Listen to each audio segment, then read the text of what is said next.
queridos irmãos, graça e a paz do Senhor Jesus estejam com você.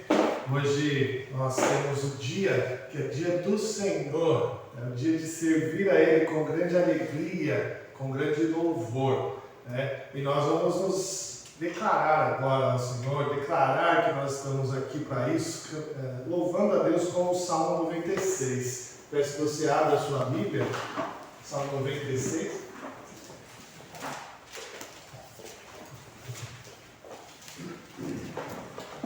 Salmo 96, nós vamos declarar esse amor ao Senhor, esse louvor do dia do Senhor.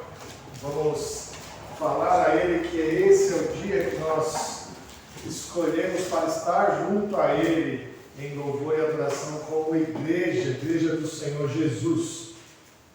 Vamos ver de maneira alternada? Cantai ao Senhor um cântico novo, cantai ao Senhor todas as terras. Cantai ao Senhor e bendizei o seu nome, proclamai a sua salvação dia após dia. Anunciai entre as nações a sua glória, entre todos os povos as suas maravilhas. Porque grande é o Senhor e muito digno de ser louvado, temível mais que todos os deuses. Porque todos os deuses dos povos não passam de ídolos. O Senhor, porém, fez os céus. Glória e majestade estão diante dele, força e formosura no seu santuário. Tributai ao Senhor, ó família dos povos. Tributai ao Senhor glória e força. Tributai ao Senhor a glória devida ao seu nome. Trazei oferendas e entrai nos seus átrios. Adorai o Senhor na beleza da sua santidade, tremei diante dele todas as terras. Dizei entre as nações, reine ao Senhor, ele firmou o mundo para que não se abale e julga os povos com equidade. Alegrem-se os céus e a terra exulte, ruja o mar e a sua plenitude. Fogue o campo e tudo que nele há. Regozijem-se todas as árvores do bosque.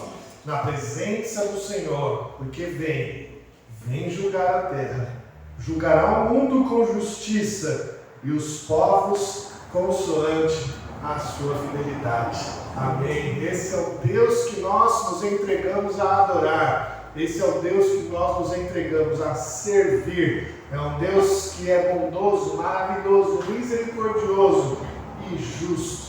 Traz justiça a toda a terra. Vamos orar? Senhor Deus, muito obrigado, Pai, pela Tua graça, pela Tua bondade, porque o Senhor é bondoso para conosco, o Senhor é maravilhoso e nós nos achegamos aqui hoje como igreja do Senhor, para juntos adorarmos ao Teu nome, para juntos clamarmos a Ti, a Deus, como congregação, para juntos trazer um cântico novo ao Senhor, de coração renovado a Ti, ó Pai, a entregar, ó Deus, o nosso culto, o nosso serviço ao Senhor. Ó Pai, nos faça compreender que esta é a melhor parte da nossa vida, esta é o melhor momento, ó Deus, do nosso caminho, da nossa vida, da nossa existência, ó Pai, estarmos diante do Senhor, que é eterno, poderoso, maravilhoso, ó Deus, grandioso, e que é o Deus da nossa salvação. Obrigado, ó Deus, por isso. Fica conosco aqui, ó Deus, neste dia, neste momento, neste culto, ó Pai. Traga-nos, ó Deus, a Tua palavra, que ela seja pregada aos nossos corações. Nós te exaltamos, ó Pai, em nome de Jesus. Amém. Amém. Vamos cantar, amém, irmãos? Vamos ficar de pé, cantar o hino 221.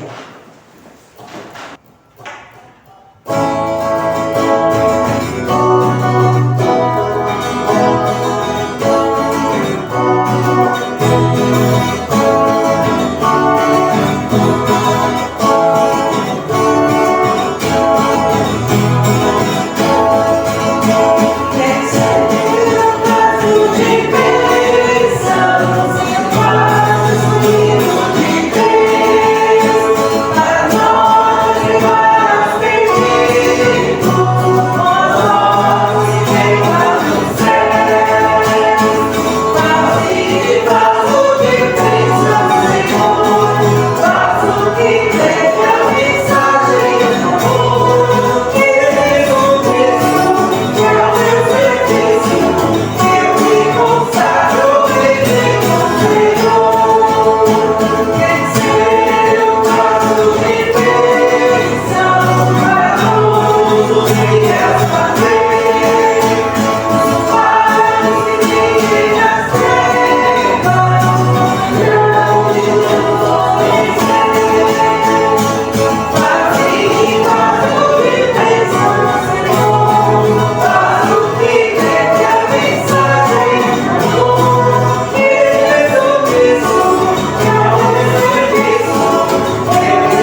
nós vamos ter um momento agora para a gente orar pela nossa pátria. Né? O texto de 1 Timóteo, você abriu lá na sua Bíblia, 1 Timóteo, capítulo 2, versos de 1 a 2. 1 Timóteo, capítulo 2, versos de 1 a 2, nos ensina sobre isso. Diz assim a palavra de Deus: antes de tudo, pois, exorto que se use a prática de súplicas, orações, intercessões, ações de graça, em favor de todos os homens, em favor dos reis e de todos os que se acham investidos de autoridade, para que vivamos vida tranquila e mansa, com toda a piedade e respeito. Se nós queremos viver no nosso país com toda a tranquilidade, com todo o respeito de termos uma igreja aberta para pregar o Evangelho, nós devemos orar pelas pessoas investidas de autoridade no nosso país. O nosso papel é de uma luta de joelhos, como igreja, orando por aqueles que são os nossos governantes. Vamos orar pela nossa pátria, meus irmãos, nesse momento, clamando a Deus para que, por aqueles que estão todos investidos de poder. Vamos fazer essa oração agora. Vou pedir para o presbítero Denilson fazê-la aqui por nós hoje. Vamos orar então pela pátria. Senhor Jesus, diante da Tua presença, ó Deus, queremos Te louvar, Te agradecer primeiramente, ó Pai, por essa oportunidade de estarmos aqui na Tua casa para louvar e Te bendizer o Teu santo e glorioso nome, ó Pai. Que esses louvores possam ser aceitos diante da Tua presença, nosso Deus, com aroma suave, ó Pai. E queremos clamar a Ti, ó Deus, pela nossa pátria, pelo nosso país, ó Deus, que o Senhor, em nome de Jesus, esteja abençoando todas essas nossas autoridades, ó Deus, que o Senhor esteja, ó Pai, agindo na vida dessas autoridades, ó Pai, e queremos Te agradecer pela oportunidade de culto que nós temos, ó Deus, o qual muitos países não têm, e nós somos gratos porque o Senhor tem operado em nosso país. Por isso clamamos por essas autoridades, ó Deus, que eles possam, Deus, se reverenciar diante de Ti, reconhecendo que o Senhor, Pai, é Deus, que o Senhor está no controle de tudo e todas as coisas. E por isso, ó Deus, nós clamamos por eles, ó Pai, que o Senhor dá sabedoria, dá capacidade a cada um e principalmente que eles possam reconhecer o papel de cada um, para que assim eles venham governar, administrar esse país com integridade, com moralidade, ó Pai. Essa é a nossa oração, Deus, que nós clamamos a Ti pela nossa pátria, por todas as autoridades. Amém. Nós Te pedimos e agradecemos em nome de Jesus. Amém. Amém. Louvado seja Deus pela nossa pátria e que possamos ser, como igreja, servir com respeito ao nosso país. Irmãos, vamos ler agora em Tito, capítulo 2, versos de 11 a 15, esse momento de consagração e de perdão de pecados. Tito, capítulo 2, versos de 11 a 15. Vamos ler de maneira alternada esse texto, nos preparando para clamar a Deus por perdão de pecados. Tito está logo depois de Timóteo, 1 Timóteo, 2 Timóteo, Tito.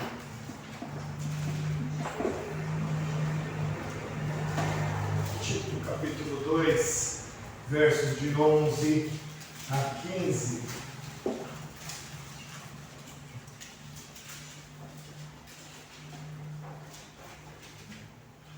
Vamos ler alternado o texto.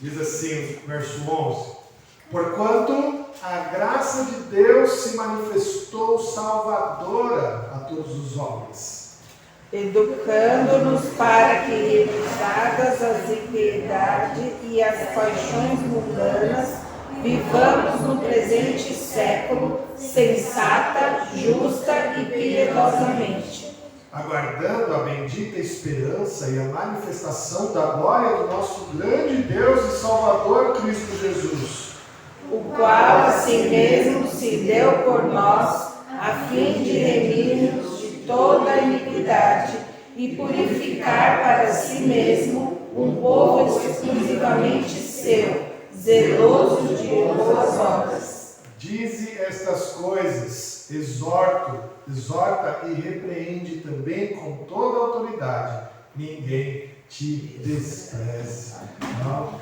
Paulo aqui chamando a atenção de Tito, né? Falando a ele, né? Paulo a si mesmo se deu por nós a fim de remir-nos de toda a iniquidade e purificar para si mesmo um povo exclusivamente seu, zeloso de boas obras. Nós não somos salvos pelas boas obras que fazemos. Nós fazemos as boas obras porque fomos salvos, porque fomos redimidos, porque o Senhor nos perdoou os pecados e nos trouxe a realizar as boas obras que já estavam preparadas para a gente fazer. É por causa da redenção em Cristo, é por causa da sua boa mão, é por causa da sua salvação, é que nós estamos agora preparados para realizar boas obras. Nós vamos orar agora, irmãos, clamando a Deus perdão de pecados, clamando a Deus para que Ele nos perdoe, porque nós temos errado em ser zelosos com as boas obras. Nós temos pecado a Deus, nós estamos pecando diante de Deus por não sermos zelosos de boas obras. Vamos orar, irmãos, clamando a Deus por perdão. Vou pedir para minha irmã Eunice fazer essa oração de consagração e de perdão. Vamos orar.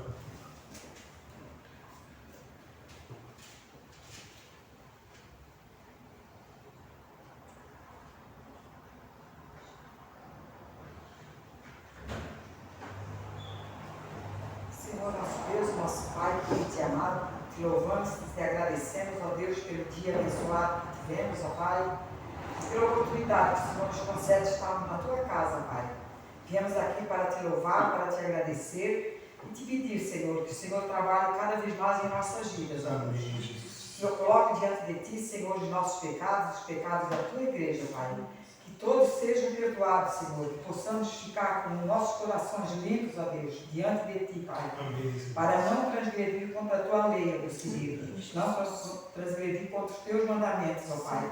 Pois o Senhor nos ensina, Pai, que sejamos honestos, fiéis e que não pecamos, ó Pai, diante dos teus olhos, ó Deus. Que possamos, Pai, andar sempre diante de ti, como o Senhor nos ensinou, ó Pai. Que nós possamos, ó Deus, amar os nossos irmãos como o Senhor nos ama, Deus. Que possamos também perdoar os pecados daquele, Senhor, que nos ofenderam, Deus. Perdoa, Pai, nossos pecados, pecado da tua igreja, Pai. Precisamos de ti, ó Deus. Coloco diante de ti a vida da tua igreja, das crianças, ó Deus, que vão sair daqui a pouco para o seu cultinho. Que o Senhor esteja abençoando também a vida do pastor, Pai, que vai trazer a mensagem para nós. Que o Senhor, que a tua palavra, Senhor, venha penetrar em nossa mente e em nossos corações, ó Deus. Fica conosco, Senhor, no decorrer deste culto, aonde vamos agora louvar o teu santo e maravilhoso nome. Tudo eu peço e te agradeço em nome de Jesus. Amém. Amém. Louvado seja o Senhor, que é por sua graça e bondade que Ele nos perdoa. E é por isso que a gente pode cantar a Ele, louvar o seu nome e ter a certeza de que Ele nos ouve, ter a certeza de que Ele recebe o nosso louvor, porque no sangue de Cristo nós somos lavados. Nós vamos cantar agora, irmãos, alguns cânticos espirituais. Fique de pé. Sim. Nós vamos cantar, né? E o Salmo 116 diz assim: que darei ao Senhor por todo o seu benefício para comigo. Versos 12 a 14, né? Que darei ao Senhor por todos os seus benefícios para comigo. Tomarei o cálice da salvação, invocarei o nome do Senhor, cumprirei os meus votos ao Senhor na presença de todo o seu povo. O Senhor aqui nos chama, nos pergunta: que darei ao Senhor por todos os seus benefícios para comigo? E nesse momento, né, que a gente vai cantar ao Senhor, nós vamos entregar também os nossos dízimos e as nossas ofertas, né? Vamos ficar de pé, vamos cantar ao Senhor. Nós cantamos esse cântico no início, né, no prelúdio, um cântico que a Emily escolheu aqui para esse momento. E ele fala algo muito bonito, né, que a gente tem que prestar atenção hoje, né? Se não for para te adorar, para que eu nasci? E se não for para eu te servir, para que eu estou aqui? Então, hoje, né, a gente tem que pensar nisso. Se não for para te adorar, para que eu nasci? E se não for para te servir, por que eu estou aqui? Vamos cantar então esse cântico, se não for para te adorar.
próximo cântico não poderia ser outro se não fosse eu e a minha casa vamos servir.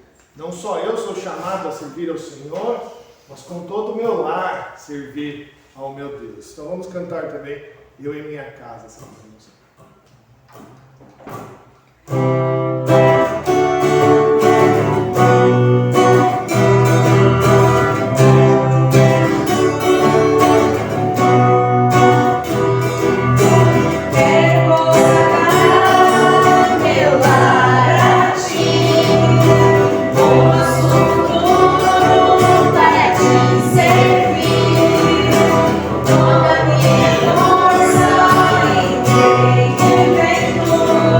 Quero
Não sei se vai rolar aqui.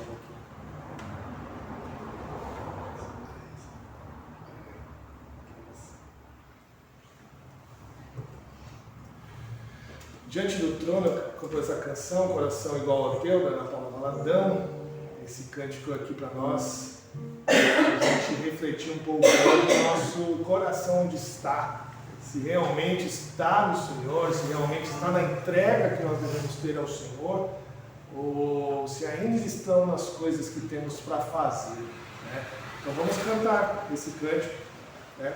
Coração Igual ao Teu.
das ofertas, dízimos, pelo louvor ao Senhor. Vou pedir para a Sara mesmo nessa oração.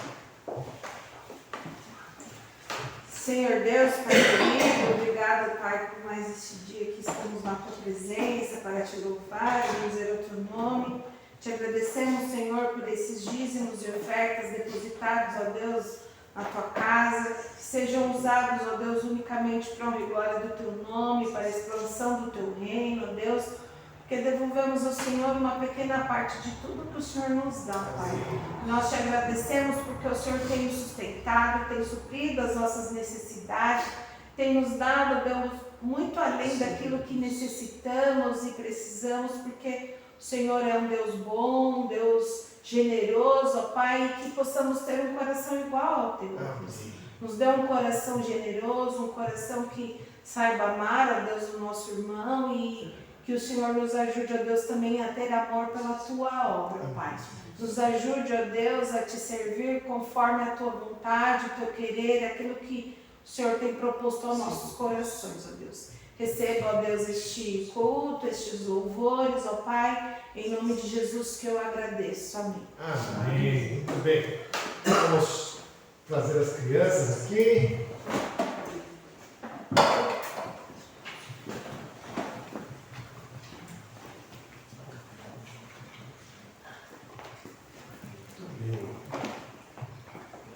Crianças aqui hoje, vamos orar por elas, porque nós precisamos cuidar de cada uma delas, não é mesmo?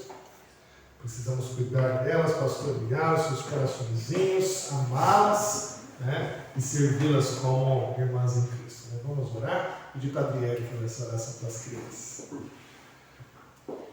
Senhor Deus, Pai misericordioso, muito obrigada, Pai, por esse culto, por essa igreja e por cada família aqui representada. Amém.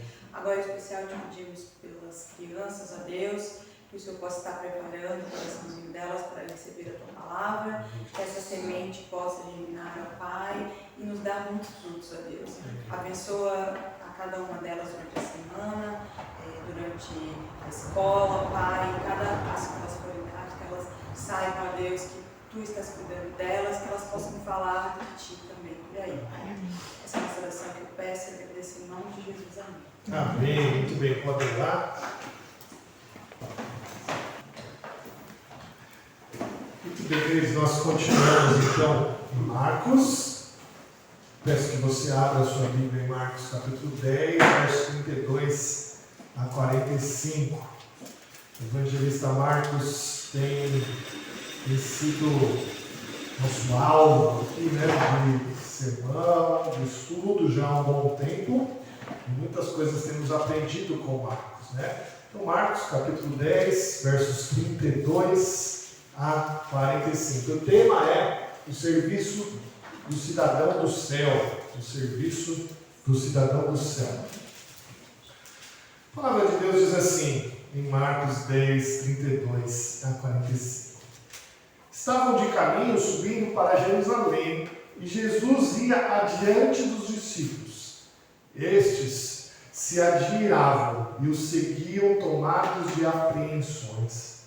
E Jesus, tornando a levar à parte os 12, passou a revelar-lhes as coisas que lhe deviam sobrevir, dizendo: Eis que subimos para Jerusalém, e o Filho do Homem será entregue aos principais sacerdotes e aos escribas, condená-lo-ão à morte, entregarão aos gentios. Hão de escarnecê-lo, cuspir nele, açoitá-lo e matá-lo, mas depois de 3 dias ressuscitará. Então se aproximaram dele Tiago e João, filhos de Zebedeu, dizendo-lhe: Mestre, queremos que nos concedas o que vamos pedir. E ele lhes perguntou: O que queres que nos faça? Responderam-lhe: Permita-nos que na tua glória nos assentemos um à tua direita e outro à tua esquerda. Mas Jesus lhes disse: Não sabeis o que pedis. Podeis vós beber o cálice que eu bebo, ou receber o batismo com que eu sou batizado? Disseram-lhe: Podemos.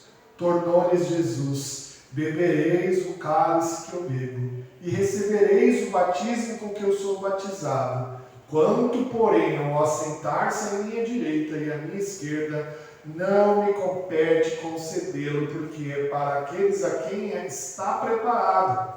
Ouvindo isto, indignaram-se os 10 contra Tiago e João. Mas Jesus, chamando-os para junto de si, disse: sabeis que os que são considerados governadores dos povos têm sob seu domínio, e sobre eles os seus maiorais exercem autoridade. Mas entre vós não é assim. Pelo contrário, quem quiser tornar-se grande entre vós, será esse que vos sirva. E quem quiser ser o primeiro entre vós, será servo de todos. Pois o próprio Filho do Homem não veio para ser servido, mas para servir e dar a sua vida em resgate por nós. Vamos orar? Senhor Deus, obrigado pela tua palavra, obrigado porque o Senhor tem tanto a nos ensinar. Nos ajude, ó Deus, hoje a prestar mais atenção em como temos te servido. Ó Pai, temos falhado nisso e carecemos que o Senhor exorte nosso coração, carecemos que o Senhor cuide de nós, ó Pai, nos constrange diante da tua palavra e que nós hoje possamos sair daqui transformados por ti, mudados, ó Pai, para uma vida de serviço real e verdadeiro a ti, ó Deus. Obrigado por isso, ó Deus, em nome de Jesus. Amém. Nessa semana completaram-se 20 anos do furacão Katrina. Esse furacão atingiu o solo de Nova Orleans, nos Estados Unidos, em Louisiana, no dia 29 de agosto. E ele sai de Louisiana no dia 31, então domingo passado, né? Completou 20 anos. O furacão Katrina chegou no mar ali, na escala 5, o maior possível, e ele toca em Louisiana, ali no Nova Orleans, na escala 3. Ele ficou 3 dias destruindo as coisas com ventos acima de 280 km por hora. Né? E depois disso, depois dele sair no dia 31, e perceberam que as barragens, porque Nova Orleans fica abaixo do nível do mar, as barragens foram destruídas e o mar invade então Nova Orleans e 80% do território de Nova Orleans fica embaixo d'água. Casas do segundo andar ficaram submersas naquela ocasião. O que essa terrível destruição do Katrina revelou para o mundo não foi só o poder, a força da natureza, não foi só isso, mas principalmente mostrou para todos nós o quanto um país de primeiro mundo, como os Estados Unidos, não sabe o verdadeiro significado de governar. Eu vou repetir para você. O que o furacão Katrina mostrou para o mundo não foi só o poder da natureza, mas como até mesmo os Estados Unidos, um país de primeiro mundo, não sabe o verdadeiro significado de governar. Para você ter uma ideia, a cidade inteira ficou isolada, sem energia, sem água, sem nada. E completamente inundada, e as pessoas presas em suas casas. E as agências governamentais dos Estados Unidos estavam perdidas, despreparadas para socorrer as pessoas. Um exemplo disso é que o diretor do FEMA, a Agência Federal de Gestão de Emergências, renunciou ao cargo 12 dias depois, porque ele não tomou nenhuma ação. 12 dias. Ele não tomou nenhuma ação. O tenente-general do Exército, ele criticou o diretor do FEMA e ele disse assim que no dia ele foi recebido num hotel que não tinha sido afetado, e o diretor do FEMA, numa sala, chamou o general e disse: você tem uma cadeira ao meu lado. E o general falou: eu não, meu lugar é junto das pessoas. E ele foi então duramente criticado por isso. Meus irmãos, isso evidencia claramente que a noção de governo e liderança das pessoas de todo mundo, seja de país de primeiro mundo, seja de país de terceiro mundo, está errada. A noção de governo do mundo é poder e domínio, e não de serviço e promover o bem. Tá? Jesus está dizendo aí exatamente isso aqui para os seus discípulos. A noção de governo do mundo é de poder e de domínio. E como eu vou manter este poder e este domínio ao longo dos anos?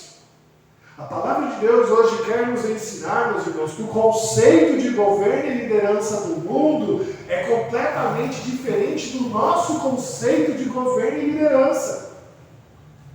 O conceito do mundo está em poder, em dominar as coisas. O conceito de liderança, de governo de um crente é de servir as pessoas em primeiro lugar e não de governar, e não de ter poder. Nós vamos aprender nesse trecho do Evangelho de Marcos, meus irmãos, que os discípulos de Jesus estavam equivocados em relação ao governo do novo reino que Jesus estava ali fazendo. Eles estavam cegos pelo conceito do mundo, de buscar poder, de buscar domínio, mas Jesus vai ensinar que o reino do céu é diferente. Que o reino do céu, aquele que tem o cargo mais importante, é o primeiro que serve. Bom, Jesus, mais uma vez aqui, prediz a sua morte e a sua ressurreição. Pela terceira vez ele faz isso. Jesus estava aqui a caminho com os seus discípulos, né? E você já sabe disso ao longo dessa jornada, que quando Marcos diz a caminho, ele não está querendo dizer somente que eles estavam indo de um lugar para o outro. Ele estava querendo dizer que Jesus estava ensinando os seus discípulos. O destino é Jerusalém, né? Sem mais delongas, sem mais desvios, sem mudanças de destino, a caminhada agora está traçada para Jerusalém. E nesse caminhar havia algo diferente. Jesus estava liderando o grupo, à frente de todos eles, e todos seguiam Jesus assustados e apreensivos. É interessante isso aqui. A gente vê Jesus à frente do grupo, isso é normal, todo mestre, todo rabi andava à frente do grupo, mas as pessoas que estavam seguindo Jesus estavam assustadas, estavam apreensivas ao ver Jesus. Ele já havia dito outras 2 vezes que ele iria para Jerusalém entregar-se, morrer pelo povo, que ele iria ser preso, que ele iria ser morto, que ele iria ser crucificado.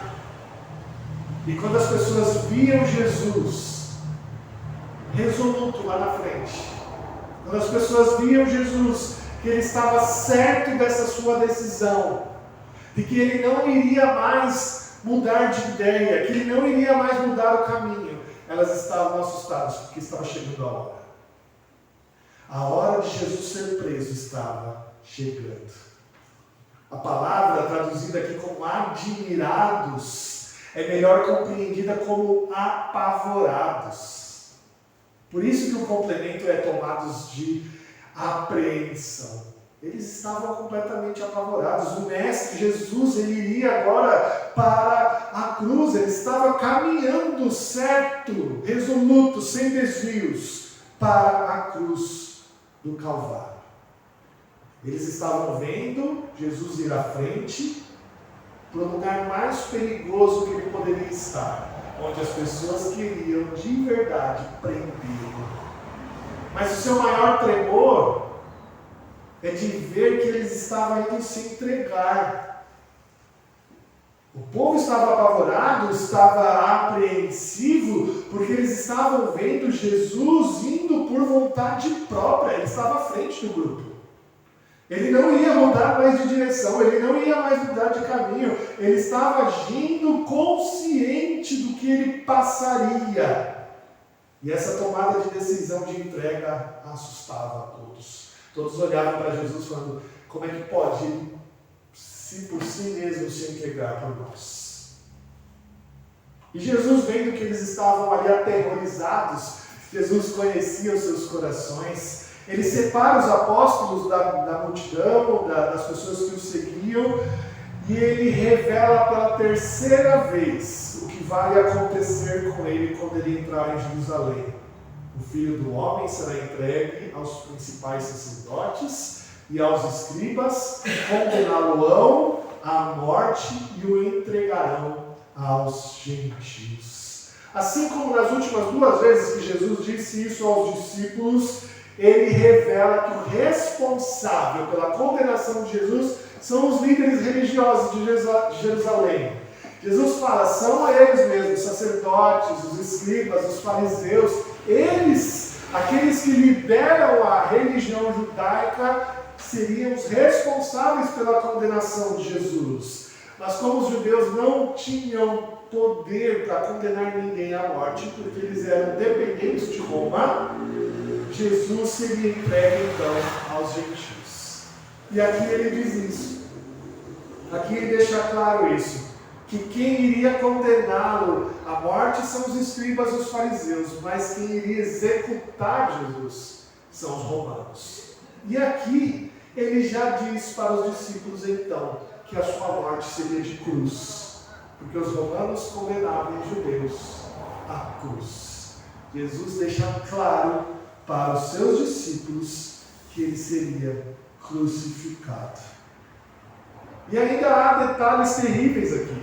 O Senhor Jesus dá detalhes específicos de como seria isso. O verso 34 diz: ou de escarnecê-lo, cuspir nele, açoitá-lo, matá-lo, e depois de 3 dias ressuscitará.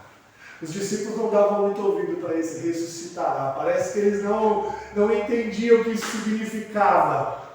E Jesus revela esses passos a ele, revela esses detalhes aos discípulos, revelando tudo, tintim por tintim, o que iria acontecer. E como nós sabemos, aconteceu. Foi tudo cumprido.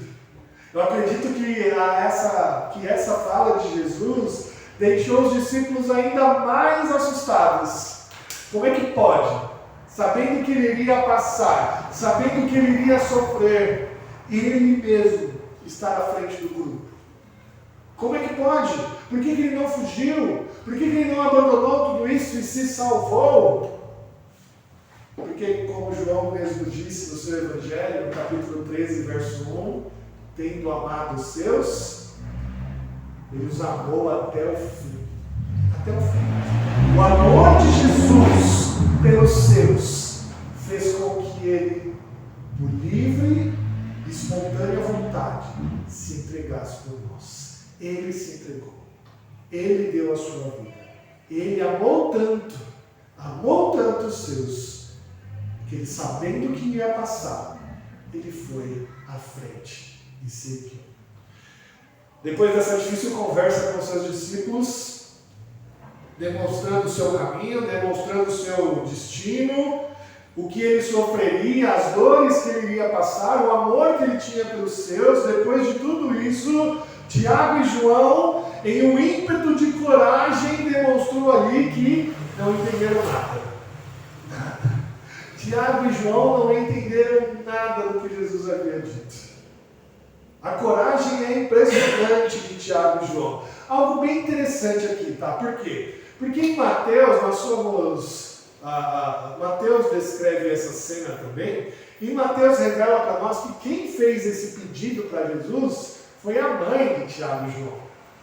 A mãe deles foi e pediu para Jesus para que um dos seus filhos estivesse à sua direita e outro à sua esquerda. Isso é muito interessante, sabe por quê? Porque isso indica 2 coisas. Primeiro, os apóstolos eram muito novos. Os apóstolos, eles eram novinhos, eles eram bem jovens, né? E isso indica também que os familiares deles estavam naquele grupo mais próximo de Jesus.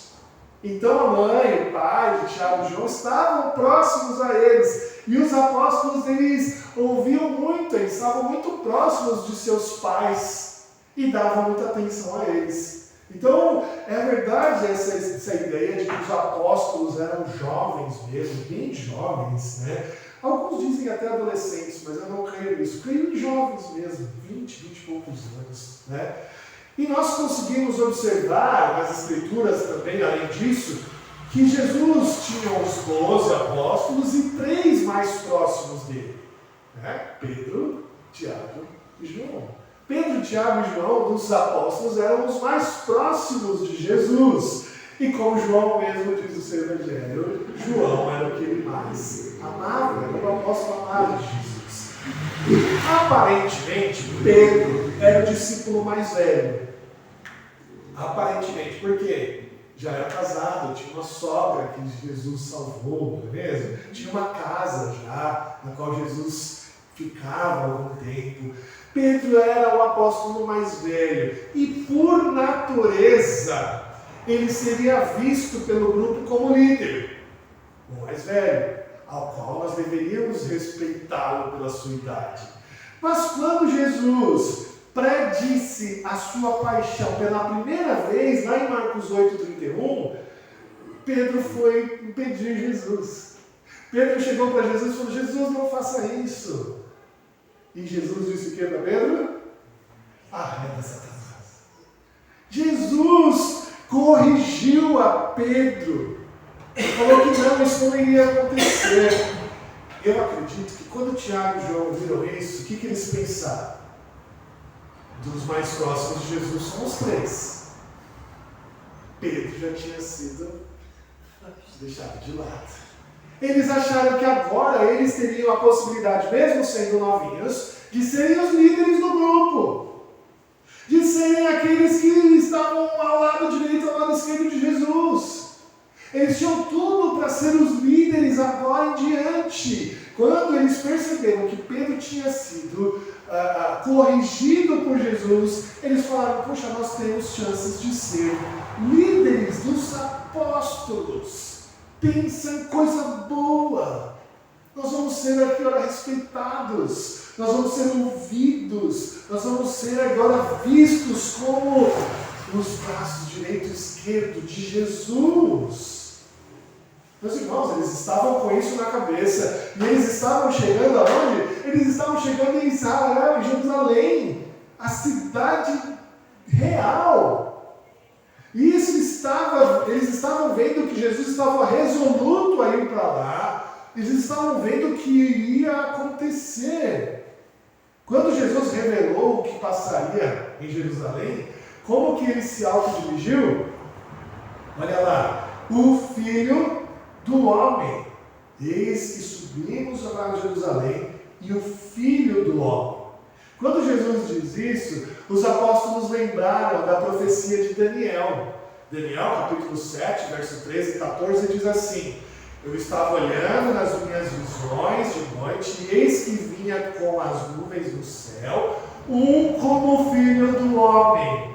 E dirigiu-se ao ancião de dias e o fizeram chegar até ele. Foi-lhe dado o domínio, a glória e o reino, para que os povos, nações e homens de todas as línguas o servissem. Eles lembraram dessa profecia de Daniel e falaram: Jesus, ele está falando que ele é ele é o Filho do Homem. E quando ele chegar em Jerusalém agora, eles lhe darão o domínio de todas as coisas. E as pessoas vão servir a Jesus. Os discípulos de Jesus, eles não tinham em mente, talvez, a ideia nacionalista de dominarem a terra propriamente dita. Eles tinham a noção de um reino de Jesus, um reino celestial. Mas eles imaginaram que esse reino iria acontecer sem a cruz. Eles imaginaram que quando Jesus chegasse em Jerusalém, os líderes iriam olhar para ele e entregar para ele, como Daniel havia dito. Mas o que eles erraram? Eles não ouviram Jesus falar que essa glória só viria através da cruz. É isso que eles erraram aqui. Eles não entenderam que a conquista do Filho do Homem não seria por batalha, não seria por espada, não seria por política, seria pela cruz. Eu creio que eles entenderam que Jesus não ia tomar a terra. Eu creio que eles entenderam que Jesus não ia tomar Jerusalém ou Israel dos romanos. Eu creio nisso. Eu creio que eles entenderam um reinado glorioso de Jesus. Mas eles não estavam querendo passar pela cruz. Por isso que os dois queriam posições de destaque. Por isso que os dois queriam posições de preferência. Como se eles estivessem ali agora, tendo todo o domínio que Jesus deveria ter. Por isso que Jesus retorna uma pergunta para eles, né? Não sabeis o que pedis. Podeis vós beber o cálice que eu bebo, ou receber o batismo com que eu sou batizado? Jesus faz essa pergunta para eles, né? Os dois discípulos não entenderam ainda a necessidade de passar pela cruz, e eles estão pedindo algo que eles nem imaginam que iria acontecer.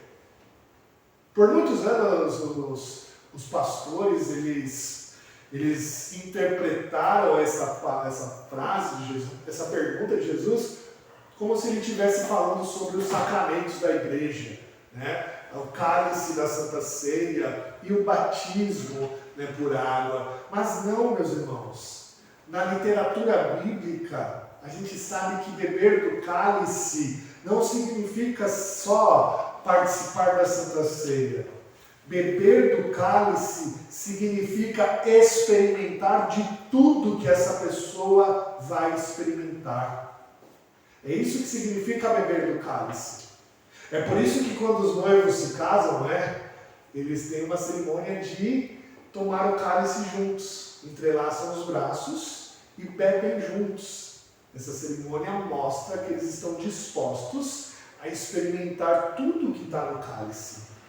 Sejam coisas boas, sejam coisas ruins que virão do casamento, os noivos bebem do cálice juntos.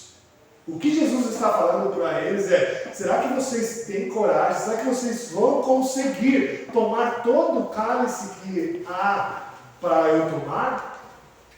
O batismo que Jesus se refere aqui não está falando do batismo da aliança, o batismo de entrada na igreja, não. O que Jesus está falando aqui é que será que eles vão ser selados pelo mesmo destino que eu sou selado? O batismo significa um selo com a igreja. Um selo de que o Espírito Santo agora habita em nós e que nós temos um destino certo no céu. E Jesus fala para eles: será que vocês vão conseguir passar por esse batismo que eu irei passar? Será que vocês vão ser selados pelo destino que eu passarei em Jerusalém?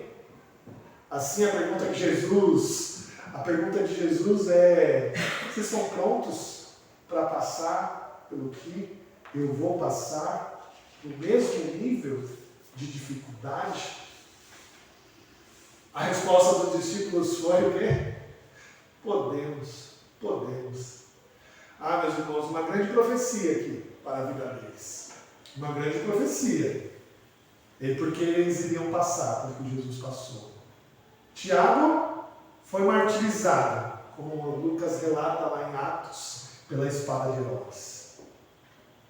João foi condenado a passar o resto da sua vida a um exílio na ilha de Patmos. Sofreram o que Jesus sofreu, sem dúvida nenhuma. Mas Jesus disse que a posição de honra do reino dele não está nas suas mãos. Não cabe a ele, cabe ao Pai. Porque Jesus veio obedecer o Pai. Tudo que Jesus fazia era em obediência ao Pai. E essa decisão não cabia a eles. Ah, Tiago e João, corajosos, fizeram o seu pedido lá na frente de todo mundo. Eles não chamaram Jesus à parte para falar isso para eles. Eles fizeram isso na frente de todo mundo. Né? As pessoas precisam de muita coragem para isso. João e Tiago tiveram essa coragem. Pediram um espaço de proeminência, de destaque na frente dos outros. Né?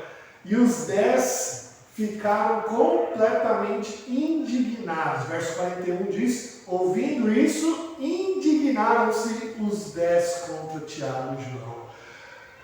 Mas o interessante é que eles não se indignaram pelo erro da pergunta. Eles não se indignaram pelo erro do pedido. Eles se indignaram porque eles também queriam essa posição de destaque. Os 10 queriam ser os líderes dos apóstolos. Os 10 queriam ser aqueles que estariam à esquerda e à direita de Jesus. Os 10 se indignaram porque eles também tinham uma visão errada do que é governar. Jesus, percebendo essa falha, busca corrigir os seus discípulos. E ele revela qual é o verdadeiro conceito de governo, o verdadeiro conceito de liderança, o verdadeiro conceito de destaque que o reino dos céus requer de nós. E Jesus começa a ensinar a eles que o mundo entende por governo e sempre entendeu e sempre vai entender o que está no verso 42. Sabeis que os que são considerados governadores dos povos têm sob seu domínio, e sobre eles os seus maiorais exercem autoridade. Os governos deste mundo buscam só domínio e poder. Jesus está dizendo isso, é isso que eles buscam. Eles gastam toda a sua vida para alcançar o poder. E quando alcançam o poder, eles vão fazer o bem para o povo? Não. Eles vão manter o seu poder. E é interessante notar essas palavras de Jesus, porque ele está dizendo aqui para nós que as nossas autoridades, se elas governassem bem com os ideais de Jesus, eles iriam fazer o bem para o povo. Mas eles fazem para ter poder, para ter autoridade. Mas os cidadãos dos céus não devem ser assim.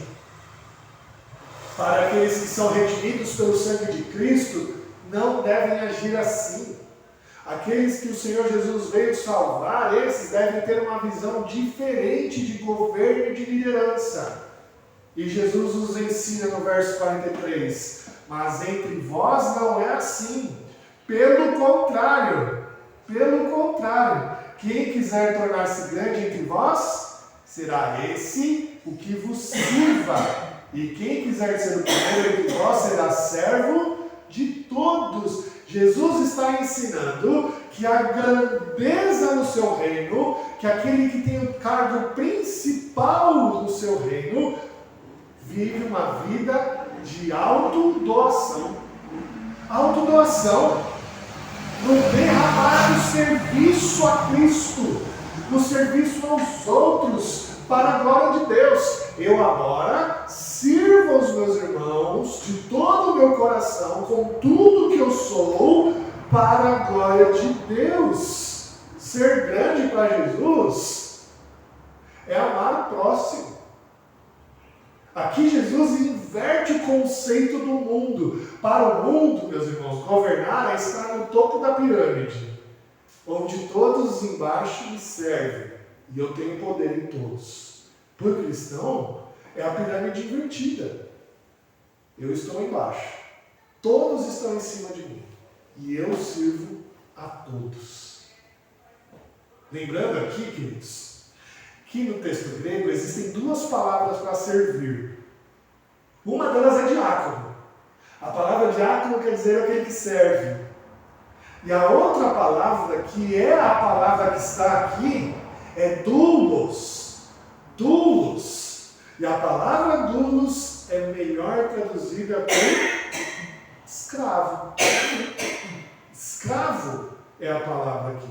Quando Jesus diz aqui para nós que o maior, quem quiser ser o primeiro entre vós, será servo de todos, essa palavra servo não é diáconos, é doulos, é escravo de todos.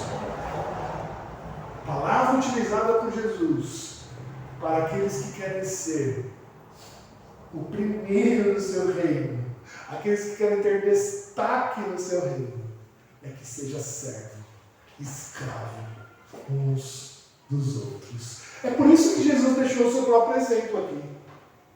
Pois o próprio Filho do Homem não veio para ser servido, mas para servir, dar a sua vida em resgate por muitos. Jesus deu a sua vida por aqueles que lhe amavam.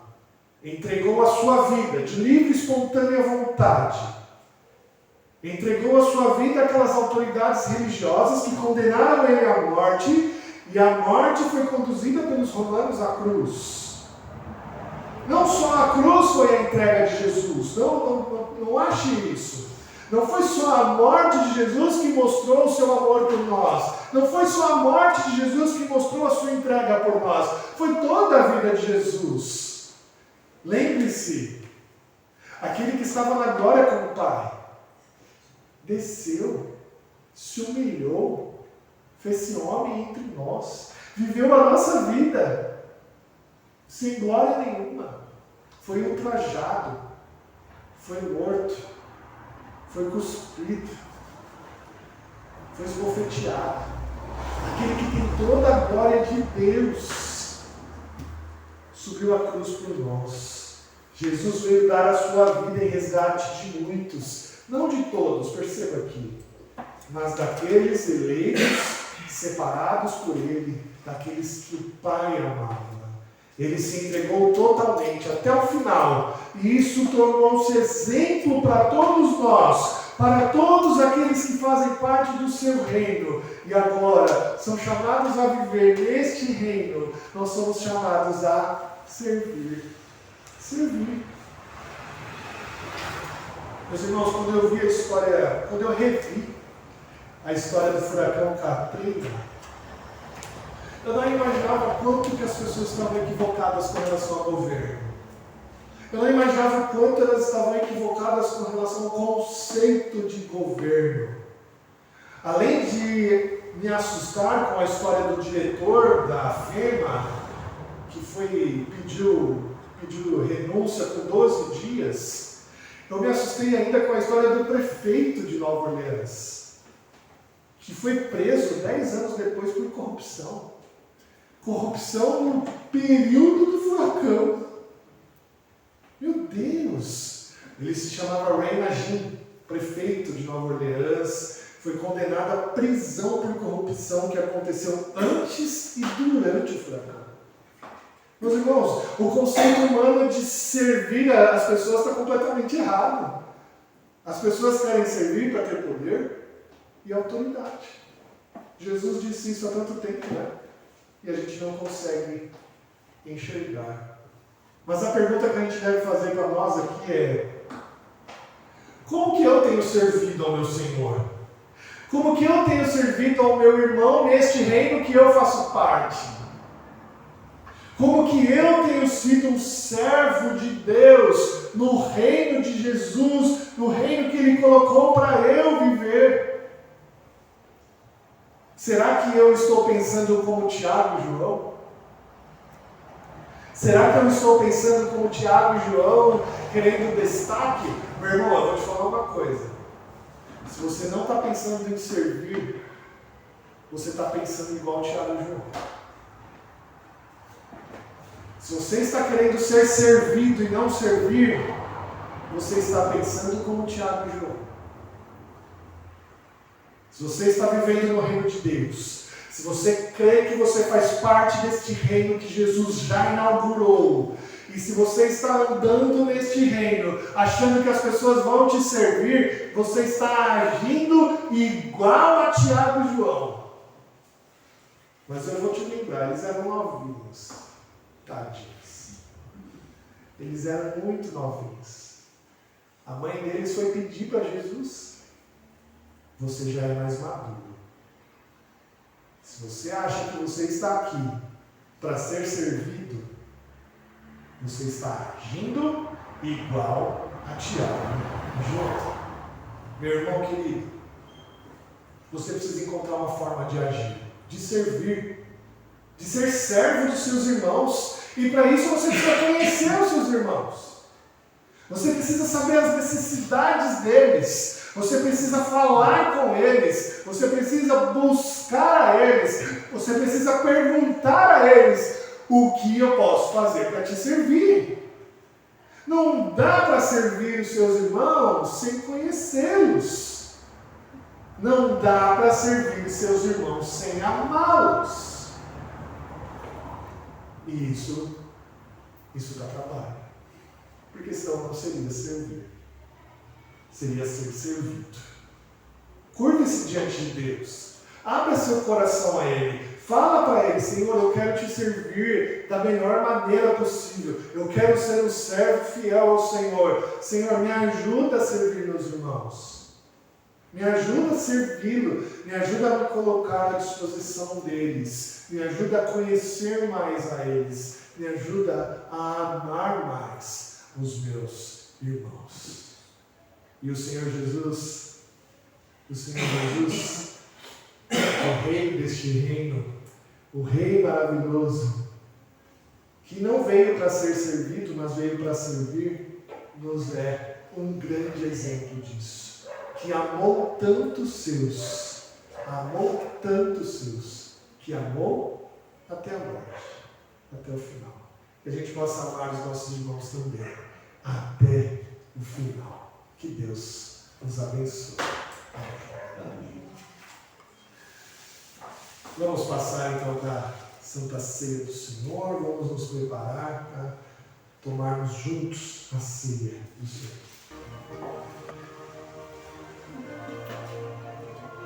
Esse momento da Santa Ceia é sempre importante para a nossa vida. A gente tem que se encontrar realmente para cearmos juntos. O Senhor disse que esse é o momento que a gente faz como igreja do Senhor Jesus. E Ele nos promete, nestes elementos, nos fortalecer. Ele promete, nestes elementos, nos abençoar. Ele promete trazer tudo aquilo que falta em nós. Nós somos chamados a tomar a Santa Ceia e, diante da presença de Cristo aqui conosco, Ele promete esta bênção maravilhosa em nossas vidas. Nós estamos carecendo do Senhor, meus irmãos. Nós estamos carecendo que Ele nos fortaleça para servi-lo com maior amor, para servi-lo de todo o nosso coração. E que a gente possa aprender isso dele. Paulo nos ensina que recebeu do Senhor o que também nos entregou. Que o Senhor Jesus, na noite que foi traído, tomou o pão, tendo dado graças e partiu, e disse: "Isso é meu corpo que é dado por vós. Fazei isto em memória de mim." Por semelhante modo, depois de haver ceado, tomou também o cálice, dizendo: "Este cálice é a nova aliança no meu sangue. Fazei isso todas as vezes que beberdes, em memória de mim." O Senhor nos chamou a participar juntos do cálice, do pão, para que na nossa vida a gente tenha o alimento que Ele preparou para nós. Vamos orar?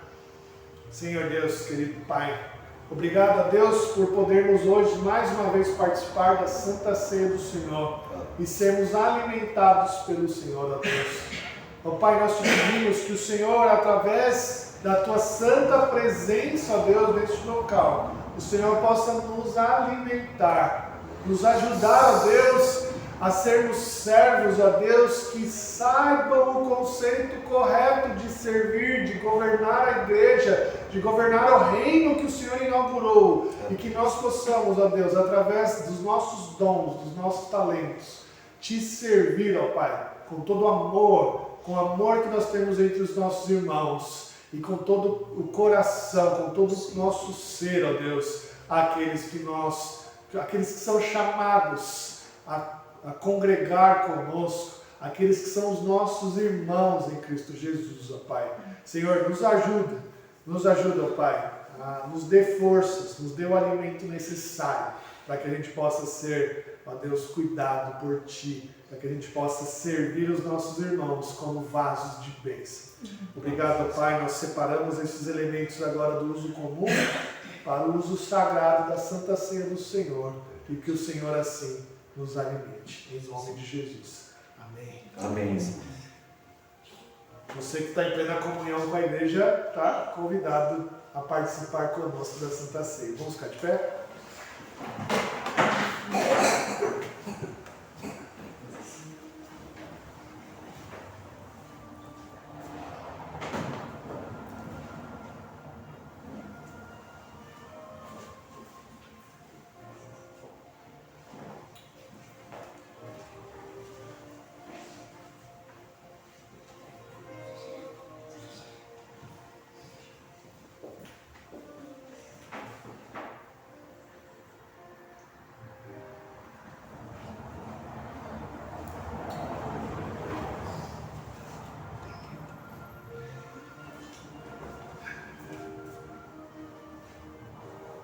Senhor Jesus, na noite que foi traído, tomou o pão, partiu, deu graça e disse: este é o meu corpo, que é dado por vós. Podemos tomar dele todos, disse Jesus.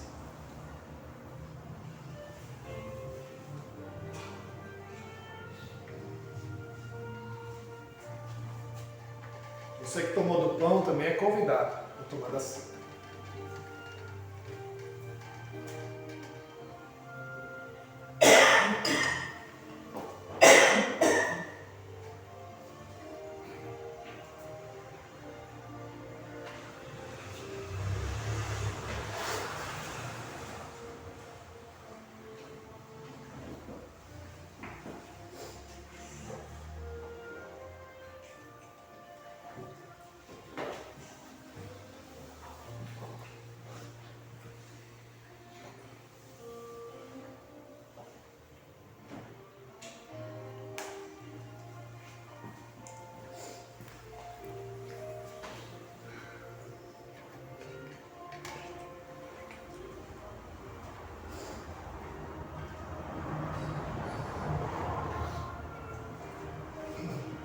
Senhor Jesus, depois de ter ceado, tomou o cálice e disse: esse cálice é a nova aliança no meu sangue. A nova aliança em favor dos seus. Podemos tomar dele todos.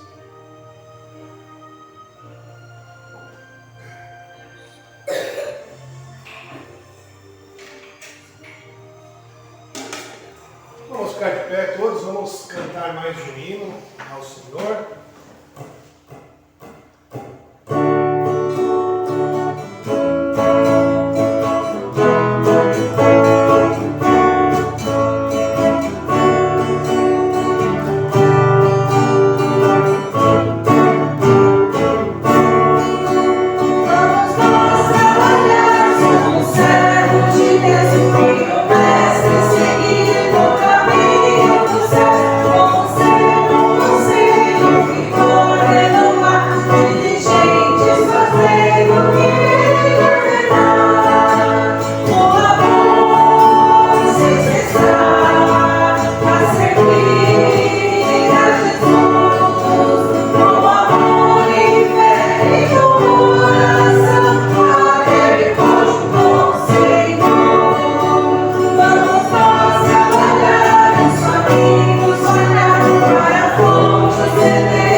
tem nos dado tantas oportunidades, ó Pai, de aprender mais coisas, de revelarmos, ó Deus, a Tua vontade de outras maneiras, e o Senhor tem dado a alegria de podermos estar, ó Deus, reunidos para ter a Tua palavra aberta, para ter a Tua palavra pregada, e que, ó Deus, quão bom é saber que essa palavra nunca volta vazia, Deus.